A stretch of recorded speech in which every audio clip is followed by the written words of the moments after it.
Yo, what is going on, guys? It's Drew Moore back at it again with another video, and today we have the Meepo V3 versus the Backfire G3. So we are here to see if you should spend $389 on a Meepo V3 or if you should spend $650 on a Backfire G3. So the question on a lot of our minds today is what justifies the Backfire being worth $200 more than the Meepo? We're going to be looking at the differences between the deck, the wheels, the electronic speed controller, the battery, the remote, between the Meepo V3 and the Backfire. So make sure you guys hit that subscribe button and let's get right into the video. So one of the bigger advantages of having the Backfire compared to the stock Meepo is that the Backfire is going to have 96mm stock wheels and the Meepo is only 90mm. The difference between those two wheels is that when you roll over bumps and cracks on the Backfire, you're going to be feeling a lot less of those. You're also going to feel more stable and more comfortable riding over rough terrains and over regular sidewalk roads. It's for cruising and going long distances. You want to feel like you're riding on top of a cloud. Comfort is the main part of an electric skateboard, since you're going to be going upwards of about 10 miles on both of these electric skateboards. So if you take a look at both of the PU sleeves, you can see that the Backfire G3 has a considerable amount of urethane compared to the Meepos. You can buy 100mm sleeves for the Meepo, but again, those are going to run you $60 extra compared to the stock on the Backfire G3.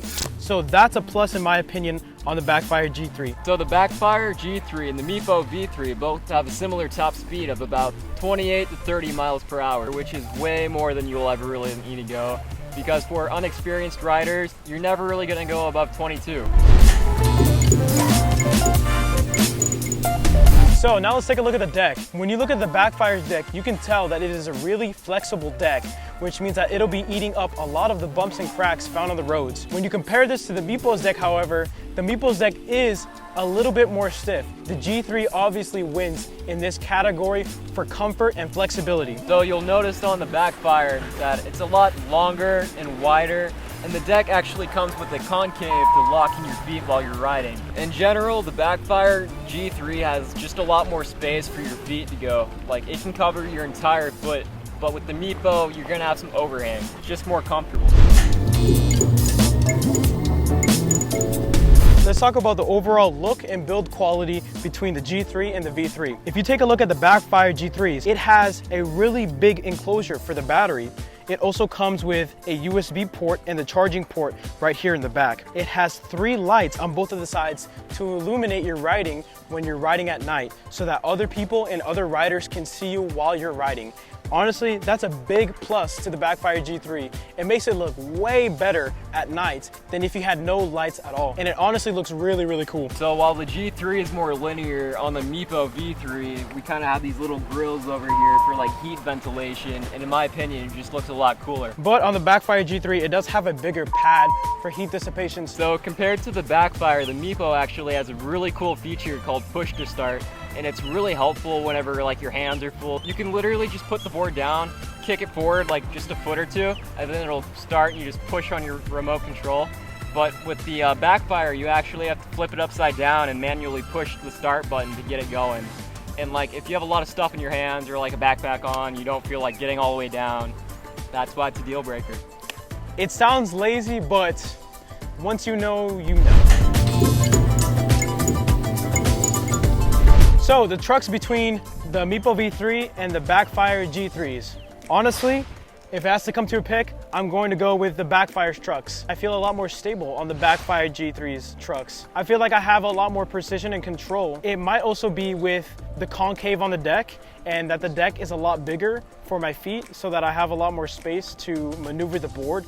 But I feel like I can maneuver a lot better on the Backfires than on the Meepos. I really love these bushings that come with the Backfire. It gives you the ability to carve while also making it very stable. Whereas on the Meepos bushings, those are just way too loose. They're so loose, I actually recommend that you change them with 100mm bushings that Meepo sells on their website to make it a lot more stable. If you don't do that, you will be getting intense speed wobbles when you hit 15 miles per hour and above. But on the Backfire stock setup, they're actually pretty good. Now Now let's talk about the difference between the ESC. The Backfire G3 is going to be using a Hobby Wing ESC, while the Meepo V3 is going to be using the Ling Yi ESC. You can tell when you accelerate and when you brake that the Backfire has a lot more precise control. Sometimes when you push the acceleration on the V3, you can feel that it doesn't respond immediately, especially when you let go, it doesn't stop providing torque immediately. Now let's talk about the differences between the two remotes. So obviously in the Backfire's remote, you can see there's a little hole for your finger. Honestly, it doesn't really make a difference whether you have a hole or not. I don't feel more stable. The G3 has 3 speed modes, while the Meepo has 4 different speed modes. The Meepo also has the option to change your braking mode as well, as on the Backfire you cannot change your braking modes. The LCD screen on the Backfire's remote is a lot smaller than it is on the V3's. My screen on the Meepo is much larger, obviously, and it makes everything super easy to spot and see, especially when you only have a second or two to look down on the road. The only con to some people with, I guess, smaller hands is the fact that this controller for the Meepo is obviously a lot bigger and chunkier, less sleek and ergodynamic than the Backfire's controller. It's just a personal preference for the most part. The other thing is that the Backfire's remote has a dedicated forward and reverse toggle, whereas on the V3's, you have to double tap the power button in order to go reverse or forward. Thank you guys so much for watching to the end of the video. Right as we were about to go on a ride, it started to rain. So on my next video, we will be taking the Meepo V3 and the Backfire G3 out for a spin and showing you the top speed, the acceleration, and everything that comes between the two boards. So make sure you guys subscribe and watch out for the next video. Peace.